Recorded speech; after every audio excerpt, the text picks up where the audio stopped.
Inna lillahi wa inna ilaihi raji'un, inda aka ci gaba da fafata wuta tsakanin Ukraine da kuma sauran ƙasashe guda uku.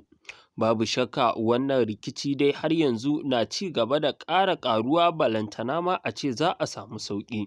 To masu sauraro, idan ya kasance shi ne zuwanka wannan tasha tamu ta farko, inda aka ci karo da wannan bidiyo namu, muna roƙonka da ka danna mana subscribe, kana ka daure ka danna mana alamar ƙararrawa, domin ta haka ne za ka rinƙa samun sabbin shirye-shiryenmu da zarar mun ɗora.